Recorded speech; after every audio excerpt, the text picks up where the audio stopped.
Well, Amendment 64, I think, would have been a lot better for us if it had simply said, it's legal. Yeah.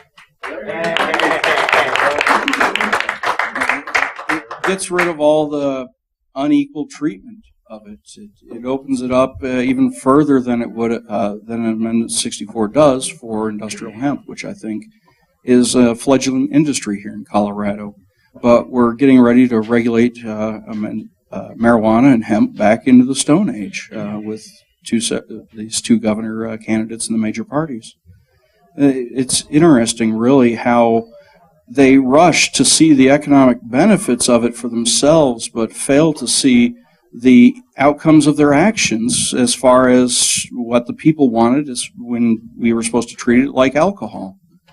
And we're not even close to that. I don't know of a tracking system in the state set up for every beer keg. So we're actually be every hop. Right. Yeah, it'd be every hop. More of a direct comparison. That is a very good point. I'm going to use that tomorrow. I don't see it being very valuable to the independent and third-party movements to maintain a single note candidacy. And I hate to see Donovan taking that route. I think you can do a lot better with the coverage he's been granted from the media. I think he's actually doing himself a disservice. But being that as it may, the latest poll out shows I'm clobbering him by 2% ahead of him. Is Donovan stealing your votes? No, he earned his votes. There's just less of them. But I also appreciate Governor Hickenlooper and Bob O'Price's efforts to improve my candidacy by talking bad about marijuana and hemp.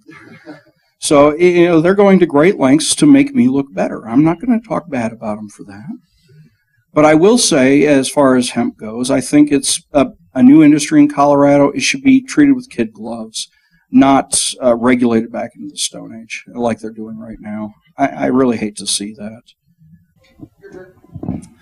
Amendment 64, Matt's right, it should have just legalized it, but it didn't. I was in favor of Amendment 64, I was on the Speaker's Bureau for it, because it was a step in the right direction. We no longer put people in jail for possessing a plant, even though we now overregulate it. It's a step in the right direction. And yeah, I've heard the criticism, you just created all this regulation for marijuana. Well, yeah, but we also quit putting people in jail for it. So to me, that's a step in the right direction. It's not the final goal, but it's a step in the right direction. And it was billed as trying to, the goal was to treat marijuana like alcohol, which of course, as Matt pointed out, we don't. It's nothing like that at all, but at least it's no longer illegal. Prohibition just does not work. It just creates more government prohibitions. Another big government program that exacerbates the problem it's supposed to correct. And it's another one of those big government programs that conservatives often support. So, yeah, if we can, and part of what the AG's office does is advise the Office of Regulatory Agencies, the Department of Regulatory Agencies, and they've got a whole lot of leeway in regulating marijuana. So we do need somebody in that AG's office to advise them not to regulate it any more than they're allowed to, for one thing, and certainly not to regulate it out of existence, which clearly some people would like to do. Freedom works. And I see a parallel between the arguments, the anti-gun arguments and the anti-marijuana arguments, or anti-drug arguments. Doesn't matter, just substitute the noun. Well, some people will do something bad if we allow it, therefore we have to ban it. Gun or drugs. Same argument. No, I like guns, so therefore I know I'm not going to do anything bad with it. But I don't do drugs, so we got to ban it. Or vice versa. It's the same argument. Let people have the freedom, and let's use the government when they hurt someone else, which is already illegal. Paul. What will you tell the Nebraska AG when he calls you complaining about Colorado pot coming into Nebraska? One of the first things I'm going to do is send him a copy of the Fourth Amendment and tell him just because somebody has a Colorado license plate is not reasonable suspicion. I'll highlight it for him and send it to him and tell him if he doesn't quit harassing Colorado citizens that there'll be a Nebraska versus Colorado lawsuit pending. So.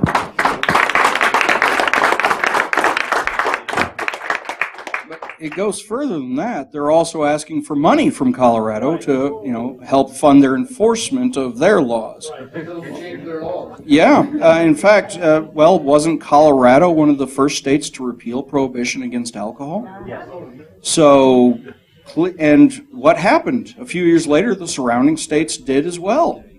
And it's just get on board, get with the times, and stop criminalizing people. It's just that straightforward. Like, if we could dedicate even half the resources that they put into the drug war into fighting real crime, maybe over 28% of murders in Colorado last year wouldn't have gone unsolved. So, there are some definite cost-saving measures to happen as far as the end of prohibition goes. But it's disingenuous to say that prohibition continues to work regardless of the topic. So we definitely need to stand and keep to our guns and keep to what the wishes of the people were in Colorado. And we're deviating from that, I fear.